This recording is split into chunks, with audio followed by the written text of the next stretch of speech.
Asambleísta Viviana Veloz.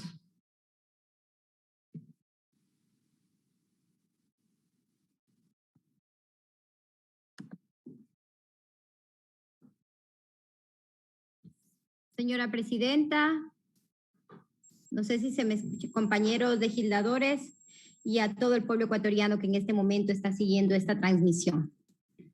La principal característica del ordenamiento jurídico de cualquier Estado de Derecho y con mayor de un Estado constitucional de derechos es que en la cúspide normativa se encuentra la Constitución. Esta es la que brinda validez al resto de normas y por tanto le confieren unidad a todo el ordenamiento jurídico.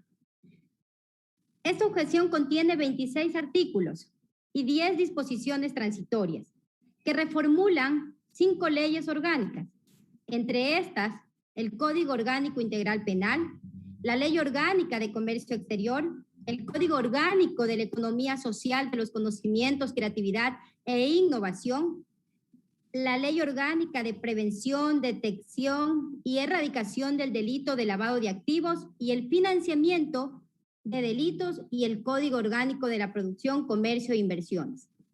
Esta ley se aprobó el 4 de mayo de 2021 y el 26 de mayo se notificó al Ejecutivo y plantea una coordinación de las diferentes entidades estatales que tienen competencia con asuntos relacionados al combate al contrabando y las reúne en un comité interinstitucional que será el encargado de establecer una política pública unificada y clara respecto al contrabando. En esa línea, Guillermo Lasso enfoca sus observaciones en la sanción al cometimiento de delitos relacionados con los actos lesivos a la propiedad intelectual, a los derechos de autor, a la defraudación aduanera, elimina 10 disposiciones transitorias, plantea que el Comité de Comercio Exterior, COMEX, o quien haga de sus veces, sea el organismo que promocione los servicios electrónicos como el comercio electrónico y el uso de la firma electrónica. Así también que el comercio electrónico sea promovido y protegido para reforzar la prevención y el combate al comercio ilícito. Entre otros artículos incluidos por el mandatario, propone las obligaciones de la autoridad aduanera para que, por ejemplo, vigile que los productos de importación o exportación no violen derechos de propiedad intelectual. Bajo este principio, se entiende que cualquier norma que no se adecue a la Constitución debe ser expulsada del ordenamiento jurídico. En el caso de los instrumentos internacionales, también deben adecuar sus disposiciones para que puedan ser aprobadas, pues así lo establece la jerarquía normativa establecida en el artículo 425 de la Constitución. Bajo esta lógica, constituye una grave afectación al Estado constitucional de derechos que las autoridades suscriban o aprueben normas contrarias a la norma suprema.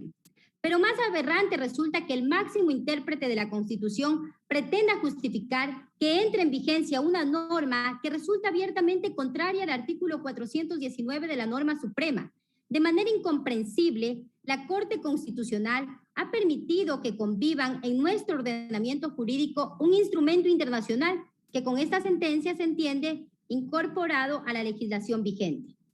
Guillermo Lasso debe responder por adherirnos a ese convenio contrario a la Constitución, siendo el más alto personero del Estado. Está obligado a cumplirla, según el artículo 147, numeral 1 de la Constitución. No solo lo que hizo constituye una leguleyada, sino una de las prácticas que más daño le hace al país, una viveza criolla para congraciarse con el Fondo Monetario Internacional.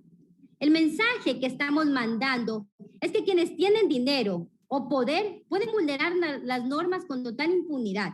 Sin embargo, estamos aquí, en este pleno reunido, para aprobar normas penales que sancionan infracciones a las violaciones de la propiedad intelectual.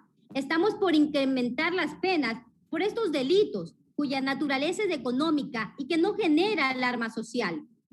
Estamos por poner todo el aparato estatal para perseguir hechos que podrían tener una mejor respuesta a través de otro tipo de sanciones.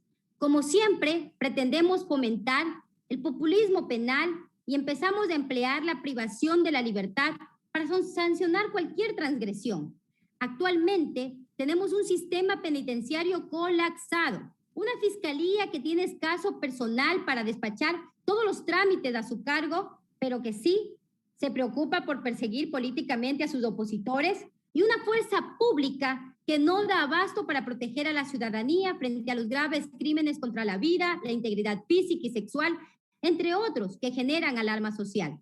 Nuestra Constitución no solo garantiza la proporcionalidad entre la infracción y la pena, sino que consagra el principio de mínima intervención penal, que implica que solo las conductas que generan mayor alarma social deberían conllevar la prisión.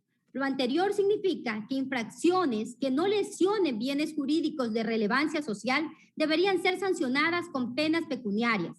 Las sanciones penales se deberían reservar para las conductas que generen graves perjuicios económicos al fisco y, por tanto, a los ingresos tributarios que necesita el Ecuador para garantizar los derechos.